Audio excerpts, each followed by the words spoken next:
सबको नमस्कार, सबको जय हिंद। आज पर्यायवाची का जो भाग 2 है, जो हमने 1000 प्लस पर्यायवाची का टास्क रखा है, उसकी अगली कड़ी में इससे कम से कम 4-5 प्रश्न पूछे गए हैं प्रीवियस ईयर के पेपर में। हम ना कोई पर्यायवाची छोड़ने के उसमें नहीं है, चाहे उसमें 20 हो चाहे 40 हो, सारी पर्यायवाची को हम पढ़ने वाले हैं। तो उठाया है मैंने इंद्र की पर्यायवाची, और ये कंफ्यूज करता है किससे। जैसे इंद्र की पत्नी है ना इंद्राणी, तो इंद्र की पत्नी है, और इंदिरा वो लक्ष्मी जी को कहा जाता है। तो देखिए इंद्र की पर्यायवाची उठाया है मैंने। पहला जो है वो वासव, चूंकि इंद्र जो है वसु ऋषि की संतान है, तो वसु ऋषि की संतान होने के कारण इनको वासव कहा जाता है। जैसे हम जो है मनु की संतान है तो मानव हो गए, दनु की संतान होते हैं तो क्या कहलाते हैं, दानव। तो ये वसु की संतान थे तो वासव, मनु की संतान मानव, दनु की दानव, और वसु की संतान वासव।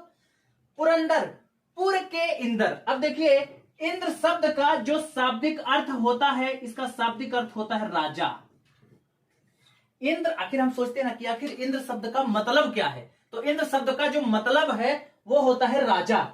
तो पुर के इंद्र अर्थात पुर के राजा, पुर का मतलब जगह का नाम, ठीक, स्वर्ग के राजा। तो पुर जैसे रामपुर है ना, तो पुर का मतलब जगह, तो पुर के राजा। इंद्र का मतलब क्या मैंने बताया, राजा, ठीक। तो पुरंदर।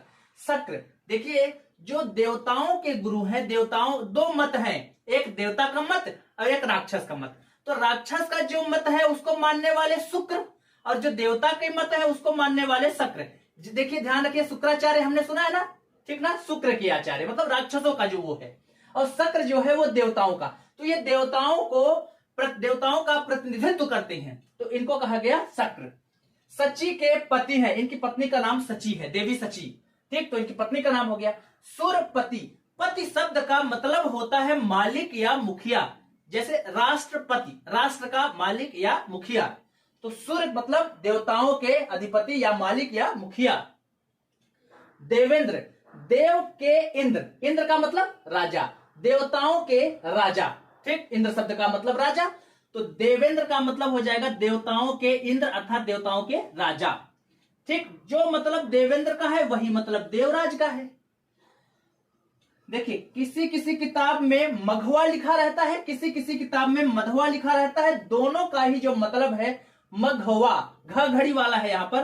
तो मघवा का मतलब होता है मेघ हो जिनका वाहन।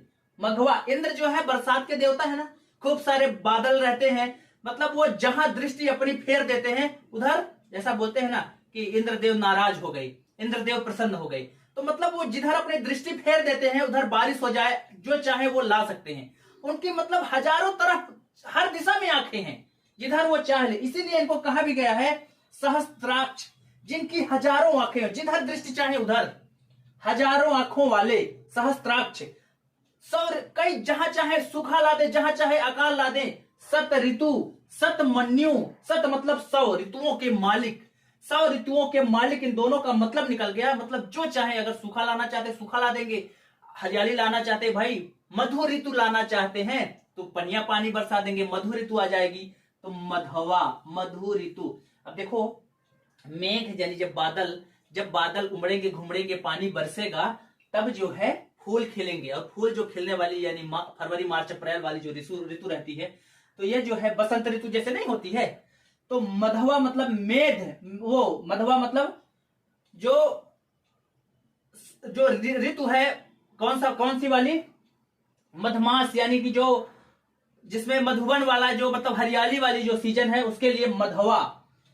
देवेश, देवताओं के ईश, देवताओं के राजा, ईश का मतलब राजा, ठीक। सुर के ईश, सुर के राजा, ये सहस्त्राक्ष हो गया। पाक शासन, अब देवताओं का शासन है ना, पाक का मतलब होता है पवित्र, और शासन का मतलब शासन, जिसका शासन बहुत पवित्र है। किसका शासन है, देवताओं का शासन है ना। पुरहूत, पुर को आहूत करने वाला।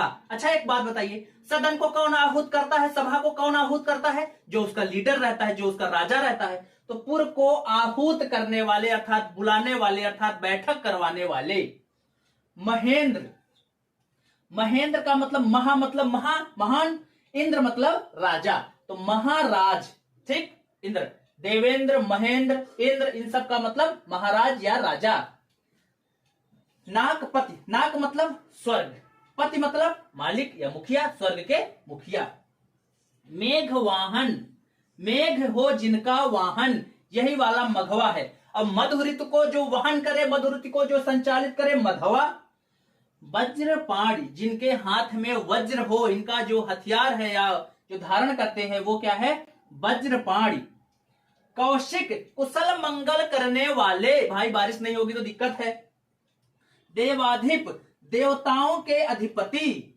वज्री, वज्री है ये, वज्री का मतलब वज्र को धारण करने वाले, वज्री या वज्रपाणी, दोनों एक ही हो गया। हमको ये याद रखना है। देखिए 2-3 बातें हमको कॉमनली याद ही रखना है। कौन कौन सी? जो इंद्र है ना, वो देवताओं के राजा है, कॉपी पे नोट कीजिएगा। जो इंद्र है वो देवताओं के राजा है, और जो कुबेर है वो राजाओं के राजा है, और जो महादेव है वो देवताओं के देवता है। ये 3 बात अच्छे से नोट कीजिएगा। जो भगवान शिव है वो देवताओं के देवता है, देवों के देव महादेव। जो इंद्र है वो देवताओं के राजा है, और जो कुबेर है वो राजा के राजा है। तो ये ध्यान रखना है, यहां बहुत कंफ्यूजन होता है। दूसरी पर्यायवाची हम उठा रहे हैं बलराम की, बलदाऊ की। ठीक, बलराम जो है कृष्ण के बड़े भाई हैं, इनका नाम है बलदाऊ, इनको प्रेम से बोलते हैं बलदाऊ। हल और हल, हली, मूसली, हल मूसल, ये बड़े बड़े जो औजार है ना उसको धारण करने के कारण इनका नाम, इनका चूंकि जो अस्त्र शस्त्र है वो हल है, हली इसी से बना हुआ है, हल और हली। मूसली वो जो हम लोग वो नहीं, बड़ा सा एक दंड जिससे मारते हैं, वो बड़ा सा लकड़ी का रहता है एकदम भारी सा, उसको बोलते हैं। तो ये भारी भरकम भी इनका औजार रहता था, इसके कारण इनको बलराम बोला गया। रेवती रमण, रेवती को जो रमणीय लगे, इनकी पत्नी का नाम, देखिए सबकी पत्नी का नाम जरूर याद रखना है। जैसे कामदेव की पत्नी का नाम हमने बताया था कि कामदेव की पत्नी का नाम देवी रति, इंद्र की पत्नी का नाम देवी सची, बलराम की पत्नी का नाम रेवती रमण। ध्यान रखना है। एक अग्नि की पत्नी का नाम जानते हैं, बहुत इंटरेस्टिंग है। अग्नि की पत्नी का नाम है स्वाहा, आप सर्च कीजिएगा जरा। तो अग्नि की पत्नी का नाम ही है ये स्वाहा, जो है ना एक नाम है। ठीक, नेक्स्ट है ब्रह्मा जी की पर्यायवाची। ब्रह्मा जी को ना, क्योंकि इनका जब आप चित्र देखते हैं तो क्या समझ में आता है कि इनकी जो एज है वो सबसे ज्यादा होगा, सबसे सीनियर मोस्ट होंगे, और सबसे ज्यादा अगर आदमी उपमा देता है ना तो क्या बोलता है, अब तुम्हें ब्रह्मा भी नहीं बचा सकते। मतलब जो सबके बचाने की जिम्मा है ना, सबके रक्षक है, वो है ब्रह्मा जी। इसलिए इनको कहा गया लोक के ईश, सभी लोगों के ईश हैं, सबसे ज्यादा उम्र है इनका, तो सबके प्रजा के पूरे पिता है ये, प्रजा के पूरे पति का मतलब मालिक है ये, प्रजापिता और प्रजापति। एज के कारण इनको सबसे ज्यादा वरिष्ठ होने के कारण पितामह है ये। एज का मतलब यहां वरिष्ठता से है, सबसे ज्यादा सीनियर मोस्ट से है, पितामह। ठीक, 4 मुख होने के कारण इनका नाम चतुर्भुज पड़ा है, चतुरानन पड़ा है। यह समास में बहुत बार पूछा गया है। देखिए, मैं चतुर्भुज की पूजा करता हूं, यहां अंडरलाइन कर दिया गया चतुर्भुज में, तो ब्रह्मा जी हो गए। और मान लीजिए अगर ऐसा होता है चतुर्भुज बस लिखा है, तब वहां पर द्विगु समास है, अर्थात 4 भुजाओं का समूह। अब हम शुरू करते हैं। विधि का मतलब जो नियम बनाने का है, विधि का, विधान जो बोलता है आदमी, विधि का मतलब जो नियम बनाने का, लेखन पढ़ने का काम है, वो विधि और विधाता ब्रह्मा जी का ही है। स्वयंभू, इनका जन्म गर्भ से भी माना जाता है, स्वयं से भी माना जाता है, और अंडे से भी माना जाता है। तीनों रूप में जन्म लेने वाले माने जाते हैं।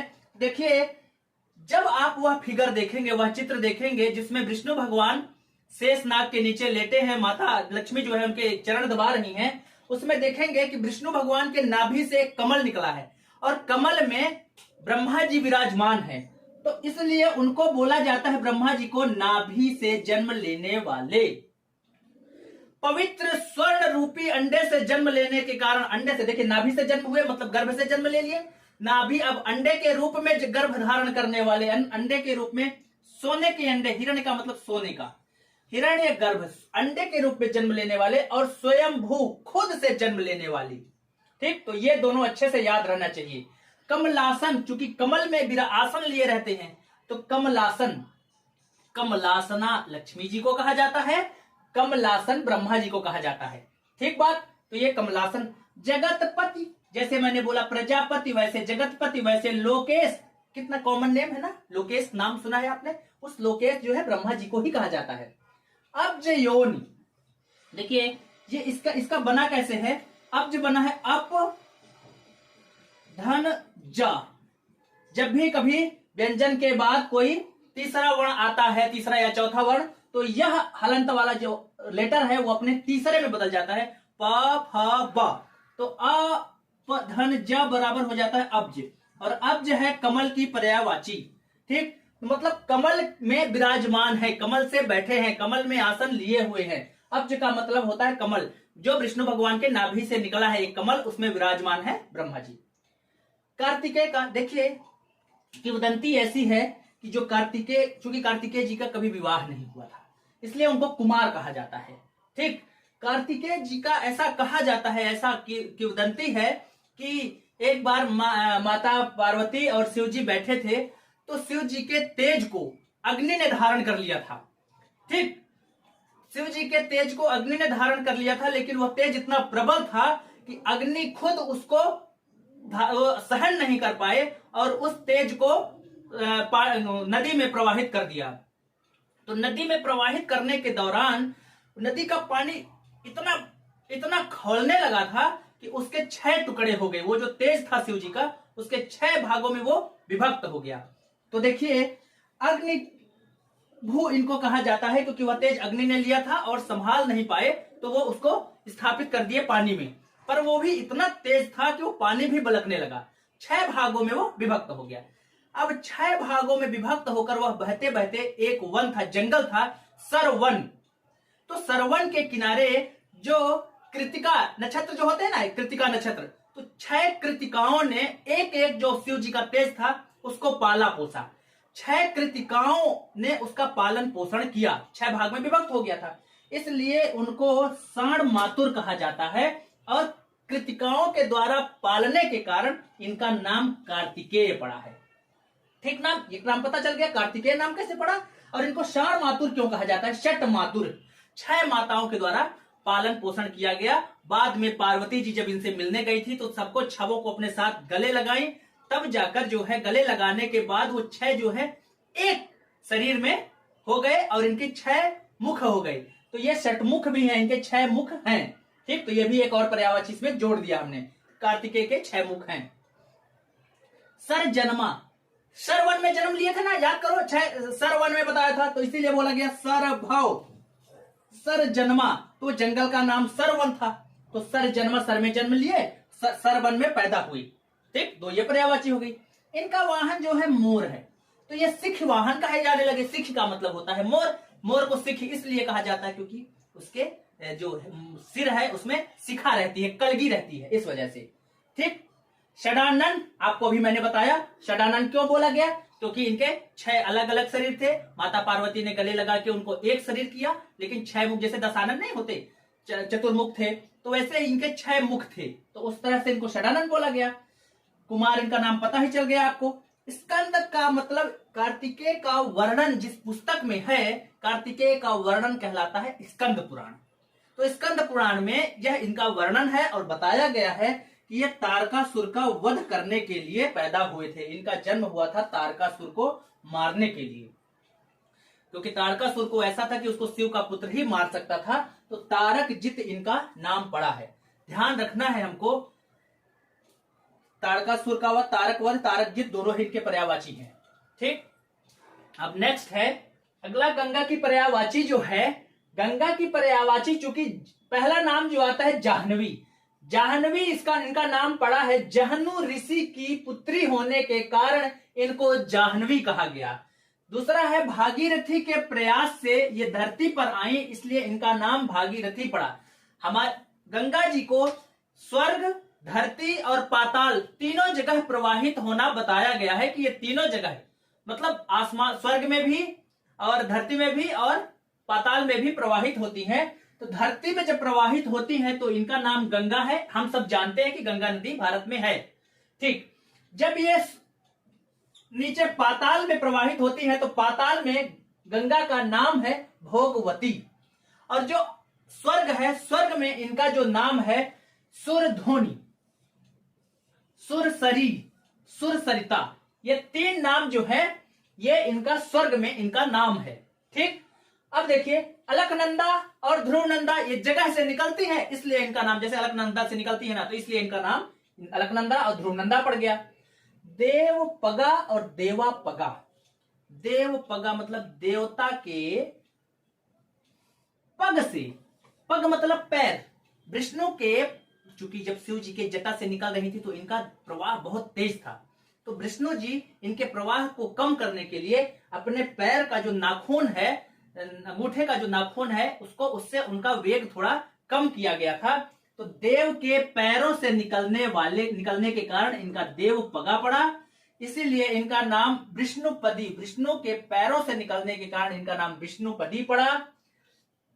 देव धन आपगा, देखिएगा देवापगा को, देवपगा तो क्लियर, देव धन पग मतलब पैर, अब देवापगा, देव धन आपगा, आपगा का मतलब, आप का मतलब होता है पानी, है ना, जैसे नदी की पर्यायवाची होती है आपगा, निम्नगा, पानी का गमन करने वाली। तो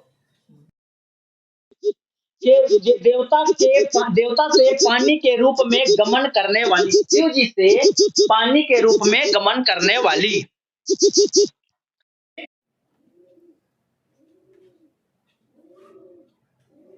देवापगा, देवता का पानी, अर्थात शिव जी के शरीर से, देव शिव जी के शरीर से पानी के रूप में निकलने वाली, मतलब देवता जो पानी का इस्तेमाल करते हो।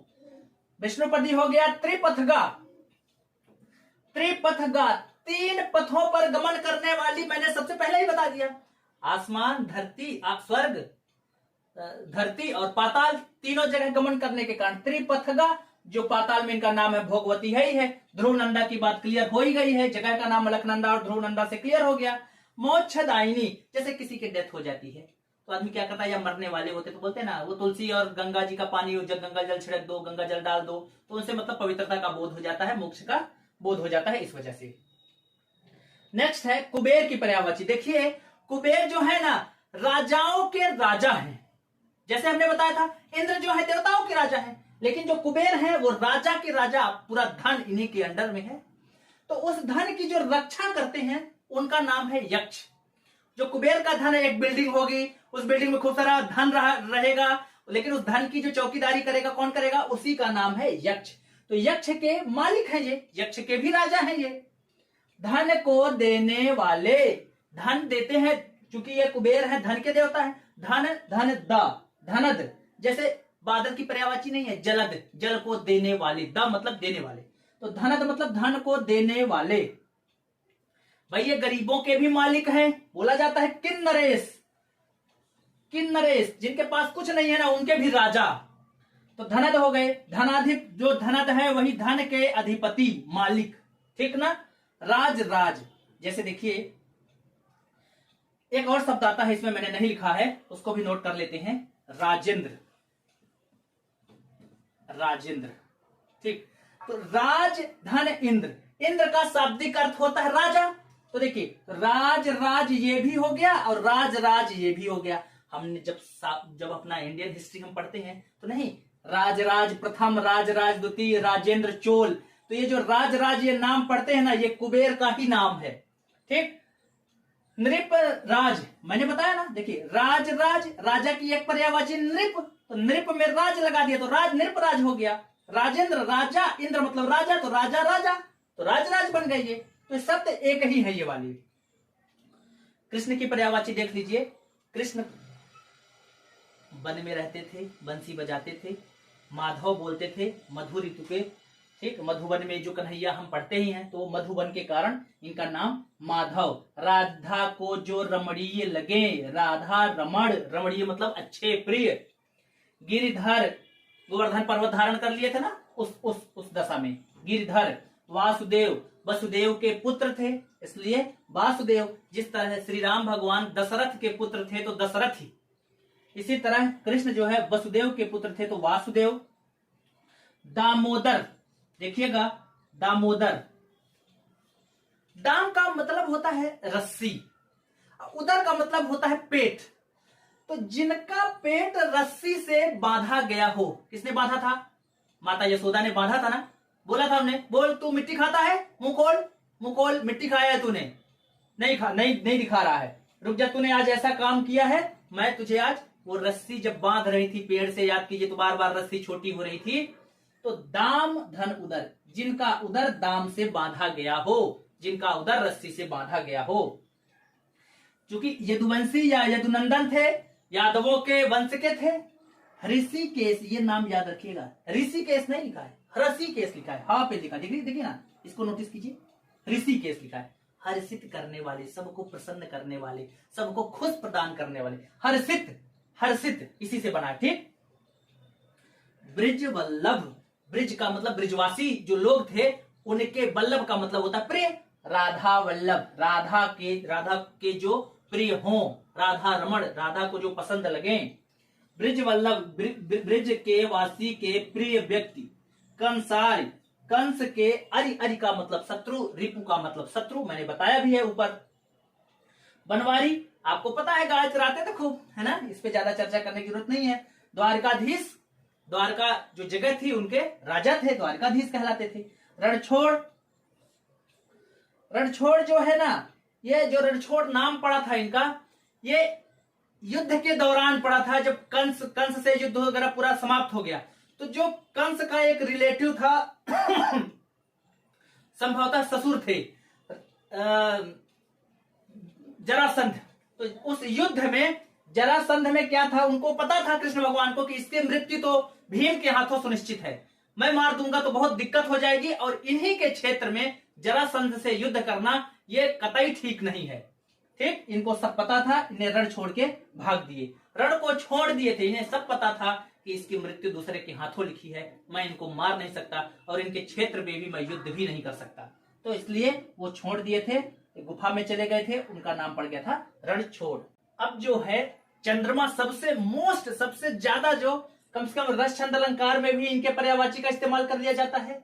चंद्रमा शब्द सबसे कोर पर्यायवाची है, यहां से जो है हमारी जो आगे की पर्यायवाची रहेंगी, बादल, जल, जो भी आगे का आएगा उसके बारे में हम चर्चा करने वाले हैं, और किसी भी पर्यायवाची को हम छोड़ने के मूड में नहीं है, कम से कम उनके 20, 25, 30 पर्यायवाची हम समझ लेंगे। तो चंद्रमा की पर्यायवाची देखिएगा, पहला लिखा है शशांक। शशांक का मतलब है शशक के समान अंक। देखिए चंद्रमा में एक दाग या धब्बा टाइप का होता है, तो ऐसी जनश्रुति है, कुछ लोग कहते हैं कि यह भागता हिरण का चित्र है, और कुछ लोग कहते हैं कि नहीं, खरगोश का, भागते हुए खरगोश का चित्र है। तो शशक के समान अंक मतलब होता है दाग या धब्बा। जैसे अभी बोलता है यार मेरे ऊपर कलंक लगा है, तो कलंक का मतलब काला अंक, ठीक, कलंक, अंक मतलब दाग या धब्बा। तो शशक के समान यानी खरगोश के समान धब्बा, खरगोश के समान अंक यानी दाग। मृग के समान, भागते हुए हिरण बोला ना, मृग के समान अंक मतलब धब्बा या दाग। विधु मतलब विशेष जगह पर, विशेष ध्रुव में उगने वाला, ऐसा समझ लो याद करने के लिए। विधु, बांधा था विधु को किसने, उन काली जंजीरों से। विधु मतलब चंद्रमा, विशेष ध्रुव पर नहीं, पश्चिम एक ही दिशा में उगते हैं, फिर दूसरे दिशा में अस्त होते हैं, सूर्य और चंद्रमा का तो फिक्स है ना। चंद्र इनका नाम ही है, चांद इसी का तद्भव है, शशि इनका नाम ही है, ठीक। जैसे हमने पढ़ा था चंद्र जो शिव जी है उनका नाम पढ़ा था शशि शेखर, ठीक। तो शशि हो जिनके शेखर पर, तो शशि इनकी पर्यायवाची है। निशा का मतलब होता है रात, निशा। कर का मतलब होता है किरण। अब ध्यान ये रखना है, देखिएगा, कर का मतलब किरण, और आकर का मतलब होता है खजाना, ठीक। याद रखेंगे इस बात को बहुत अच्छे से। कर जहां जहां पर आएगा वहां वहां पर कर का मतलब, कर के कई मतलब होते हैं, जिसमें से एक मतलब होता है कर का किरण। तो लिखा है चूंकि जो चंद्रमा है वो रात की किरण है, तारों में सबसे ज्यादा चमकते हैं, इसलिए इनको तारकेश्वर भी कहा गया है, ठीक। तो रात की पर्यायवाची में अगर हम किरण की पर्यायवाची जोड़ दें या किरण शब्द लगा दें तो किसकी पर्यायवाची बन जाएगा, चंद्रमा की। तो निशा मतलब रात, कर मतलब किरण। देखिए सूर्य भगवान को दिन कर कहा जाता है, दिन की किरण, और चंद्रमा को रात की किरण कहा जाता है, इसलिए निशा कर, निशा मतलब रात, ठीक ना। छपा कर, छपा का मतलब होता है रात। ध्यान रखिए हम रात की भी पर्यायवाची पढ़ते चल रहे हैं साथ में। छपा कर, सर कैसे याद हो छपा, कि छपा का मतलब रात होता है। तो बताओ, याद करने के लिए समझ लो भाई कि जब छापा पड़ता है सबसे ज्यादा, है ना, तब समझ लो छपा कर, रात की, कर मतलब किरण। सोम, जो हमारे दिन के नाम है ना वो प्लेनेटरी सिस्टम पर बेस्ड है। मतलब जैसे मंगलवार, बुधवार, बृहस्पतिवार, ये जो हमारे प्लेनेट है ना, रविवार, रवि मतलब सूर्य, ठीक। इसी तरह सोम का मतलब, सोमवार का मतलब चंद्रमा, सोम का शाब्दिक अर्थ होता है चंद्रमा, रवि का मतलब सूर्य, सोम और रवि, ठीक। उसी के अगल बगल यानी सूर्य और चंद्रमा, सोम का मतलब। कला निधि, इनका आकार ना, ये कला दिखाते रहते हैं, आकार घटता बढ़ता रहता है रोज। तो कला के निधि का मतलब होता है खजाना, तो कला, इनके पास कला का भंडार या खजाना है। हिम कर, देखिए हिम मतलब ठंडी, कर मतलब किरण, जिनकी किरणें ठंडी हों, ठीक। सूर्य की किरणें ठंडी नहीं है। हिमांशु, हिम अंशु किसकी पर्यायवाची है? किरण की। तो हिमांशु ठंडी किरण, हिमकर और हिमांशु एक ही बात है। देखिए इनकी किरणें अमृत के समान ठंडी मानी गई हैं। चंद्रमा की जो किरणें हैं अमृत के समान ठंडी। याद कीजिए शरद पूर्णिमा के दिन खीर ऊपर रखाते हैं कि उसमें अमृत पड़ेगा, अमृत बरसेगा उस खीर में, ऐसी है ना किंवदंती। तो देखिए इसीलिए इनका नाम पड़ा है सुधा के समान अंशु मतलब किरण। अंशु शब्द का मतलब होता है, आदमी रखाता है ना नाम, अंशु नाम रखाता है ना छोटे बच्चों का, अंशु का मतलब होता है किरण।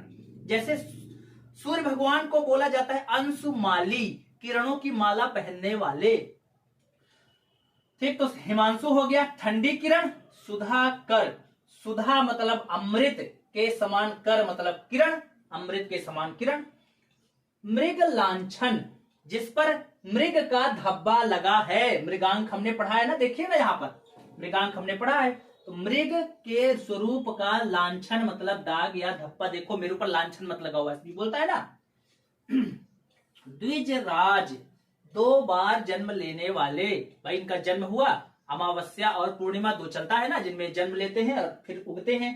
तो द्विजराज, देखिए चंद्रमा को भी द्विज कहा गया है, दांत को भी द्विज कहा गया है, ठीक। सांप को भी द्विज कहा गया है, पक्षी को भी द्विज कहा गया है, ब्राह्मण को भी द्विज कहा गया है। मतलब ये 2 बार जन्म लेते हैं। पक्षी 2 बार जन्म लेता है, कैसे? पक्षी 2 बार ऐसे जन्म लेता है कि एक बार अंडे के रूप में, दूसरा अंडे से जब फूट जाता है तब दोबारा। दांत को भी द्विज कहा गया है, वो भी 2 बार जन्म लेता है, एक बार दूध वाले दांत, दूधिया दांत, एक बार फिर उसके टूटने के बाद। अमृत निधान, अमृत के समान, निधान का मतलब खजाना। राकेश, राका धन ईश, राका मतलब रात, ठीक। राका मतलब रात, ईश मतलब देवता।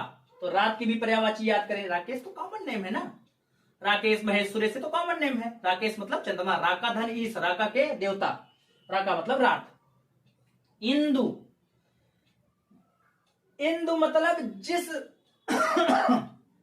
समय इंदिवर कमल पुष्पित हो, इंदिवर कमल, या जिस समय चंद्रमा की चांदनी पे ही ना कमल खिलते हैं, ऐसा ऐसी कहा जाता है। इसलिए कहा जाता है कुमुदिनी जो है चंद्रमा की भोर वाली जो किरण है उस पर खिलती है, तो उनका नाम इंदु मतलब चंद्रमा, ठीक। इसी से नाम पड़ा है, इनकी किरणों पड़ती हैं वो खिल जाता है, तो उसका नाम पड़ा है इंदिवर कमल। उसी इंदिवर कमल नाम के कारण इंदिरा नाम पड़ा है, क्योंकि इंदिरा जो है उसी इंदिवर यानी ब्लूइश पिंकिश, पिंक वाला जो कमल रहता है उसको इंदिवर कमल कहा जाता है। मयंक, मय अंक, मय का मतलब होता है साथ में, ठीक। अंक मतलब दाग या धब्बा, ठीक। आदमी बोलता है ना आप लोग मैं कॉपी पेन बैठिए, मतलब कॉपी पेन के साथ में, मय का मतलब साथ में, अंक मतलब धब्बा, जिसके साथ में धब्बा हो। तारकेश्वर, तारक के ईश्वर, तारक मतलब तारों के, ठीक। उनको भाई यद्यपि ये तारा नहीं है चंद्रमा, वो उसकी बात है, फिजिक्स केमिस्ट्री या अपने साइंस की बात है, लेकिन चूंकि सबसे ज्यादा चमकते हैं इस कारण इनको, जैसे नहीं जो सबसे बड़ी नदी रहती है उनको बोल दिया जाता है नदीश्वरी, सबसे ज्यादा जो पानी धारण करता है उनको बोलते नदीश। चंद्रमा की पत्नी का नाम रोहिणी, तो इनका नाम रोहिणी पति, ठीक। जो उर्दू अरबी फारसी में इनका नाम है चंद्रमा का महताब। देखिए सूर्य को उर्दू में कहा जाता है आफताब, ठीक। 14वीं का चांद हो या आफताब हो, तो आफताब सूर्य की पर्यायवाची है और महताब जो है वो चंद्रमा की पर्यायवाची है। निशा नाथ, निशा का मतलब रात, रात के नाथ। रजनी मतलब रात, रात के ईश, रात के देवता है ना चंद्रमा, जो रात में ही इनका काम है पूरा। ठीक, तो ये चंद्रमा की पर्यायवाची हो गई। एक एक शब्दों को हमने पूरा डिकोड कर लिया है। परशुराम की पर्यायवाची देख लीजिए। क्रोध के लिए ये जाने जाते हैं। भृगु नंदन है, भृगु के संतान माने जाते हैं, क्योंकि देखिए शिव जी भी भृगु ऋषि के संतान थे, परशुराम भी उन्हीं के अंश माने जाते हैं। तो इस हिसाब से, क्योंकि ये किंवदंती है ना कि ये ब्रह्मा विष्णु महेश के अंश के रूप में थे, तो भृगु सुत भृगु ऋषि की ये भी संतान माने गए। जमदाग्नि ऋषि के पुत्र थे तो जामदग्नि पड़ा। इनके पिताजी जो थे जमदाग्नि ऋषि थे, जिनके कहने पर ही अपनी माता की हत्या कर दिए थे, है ना। रेणुका पुत्र, इनकी माता का नाम रेणुका था, पिता का नाम जामदग्न था। भार्गव मतलब भृगु वंश से संबंधित थे। परशुराम परशु धारण करते थे। भृगुनंदन वही भार्गव वाला ही, भृगु वाला ही, ये दोनों सेम ही हो गए। तो परशुराम की पर्यायवाची भी हो गई, चंद्रमा की भी पर्यायवाची। रात की पर्यायवाची, ठीक, रात की पर्यायवाची को अच्छे से देख लेते हैं थोड़ा सा, क्योंकि इसी पर्यायवाची से अन्य पर्यायवाची का निर्माण भी होता है। तो रात की पर्यायवाची में देखिए, पहला जो है रैन, ठीक, रैन का मतलब होता है रात। जैसे क्या रहता है रेलवे स्टेशन के बाहर, नहीं वो रैन बसेरा रहते हैं, तो रैन बसेरा मतलब रात में बसने की जगह, ठीक। यामिनी जो है, देखिए कुल मिला के 24 घंटे में 8 पहर होती हैं।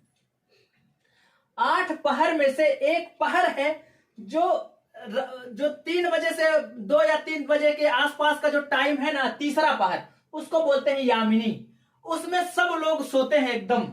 तो यामिनी जो है, इसका नाम पड़ा है इस तीसरे पहर का, मतलब मेन जो रात है जिसपे सब कुछ सन्नाटा रहता है, वो यामिनी। देखिए 8 जो है, 8 वो होते हैं पहर, और हर पहर में 3-3 घंटे का होता है, और कुल मिला के एक 24 घंटे में 30 मुहूर्त होते हैं। तो जो ब्रह्म मुहूर्त वाला जो टाइम है ना, करीब 4:45 बजे का टाइम, हर एक मुहूर्त का जो समय है वो 45 मिनट का होता है, और 24 घंटे में 30 मुहूर्त होते हैं, और 24 घंटे में 8 पहर होते हैं, ठीक। रात्रि मतलब रात्रि, राका मतलब आपने अभी राका धन ईस हमने बताया था, राकेश चंद्रमा की पर्यायवाची थी, तो राका। तम स्विनी, तम का मतलब होता है अंधेरा, स्विनी का मतलब मालिकिनी, है ना, स्वामिनी। अंधेरे की स्विनी यानी मालिकिन, या अंधेरे की स्वामिनी। तम स्विनी, तम का मतलब अंधेरा। जैसे हम क्या जानते हैं, तमसो मां ज्योतिर्गमय, तम मतलब अंधेरे से ज्योति की ओर ले चलो। तमसो मां ज्योतिर्गमय, तम का मतलब अंधेरा। सोचिए, तम का मतलब अंधेरा और तमा का मतलब रात, ठीक ना, याद रहेगा ना भाई, रात में अंधेरा ही तो होता है, तो तम से ही मिलकर तो तमा बना है, ठीक। रजनी मतलब रात, रजनीश हमने पढ़ा है। विभावरी, बीती विभावरी जागरी, अंबर पनघट में डुबो रही उषा घट तारा नागरी।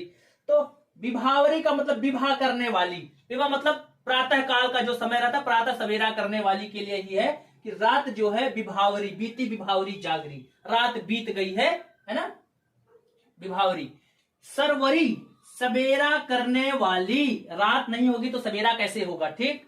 त्रियामा, त्रियामा का मतलब रात के जो 3 पहर होते हैं ना, यामिनी और त्रियामा, ये दोनों एक ही बात है। रात के जो 3 पहर मेन वाले होते हैं, कौन से वाले, वही 8 बजे से 11 या 9 से 12 समझ लीजिए, 12 से 3, 3 से 6, तो ये रहता है 8 से 11, 11 से 2, 2 से 5 बजे का मेन जो टाइम रहता है, उसके लिए त्रियामा। त्रियामा जो है एक टाइम का नाम है, ठीक। यामिनी और त्रियामा, त्रियामा जो है यामिनी का ही वो टाइम है, रात का जो मेन जिसमें सोते हैं, करीब तीसरा पहर। त्रियामा का मतलब होता है तीसरा पहर। तो तीसरा पहर हमने किसको बताया था, यामिनी को बताया भी था। तो तीसरा पहर जो है त्रियामा ही है, ठीक। कौन सा वाला टाइम रहता है, जो 2 से 5 चाहे 3 से 6, अलग अलग जगह पर अलग अलग रात का समय रहता है भाई। सूर्योदय कहीं 7 बजे होता है, कहीं 6 बजे होता है, कहीं 8 बजे होता है ना। क्षणदा, क्षण देने वाली, ये ऐसा पल है जिस पल में आपको टाइम मिलता है, आराम मिलता है। क्षण का मतलब एक पल, समय, है ना, जिसपे आप आराम करते हैं। क्षण को देने वाली, टाइम देने वाली, समय देने वाली।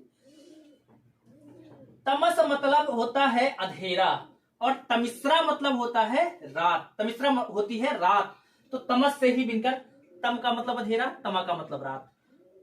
तमस का मतलब अंधेरा, तमिश्रा, तमसा, ये सब रात की पर्यायवाची हैं। तो तम से बना तो तमा। छपा मतलब आपको पता ही है, छपा कर हमने सूर्य चंद्रमा की पर्यायवाची में बताया भी है। अंधेरा देखिए, अंधेरे की पर्यायवाची तम, इसी तम से बना था तमा। तिमिर, तम से ही बना तिमिर, इसी तम से ही बना तमस, इसी तम तिमिर से बना अंधतमस। तो जहां जहां तमस लगा हुआ है वहां अंधेरा हो जाएगा। अंधकार हम जानते ही हैं, ध्वांत मतलब धुंधला सा।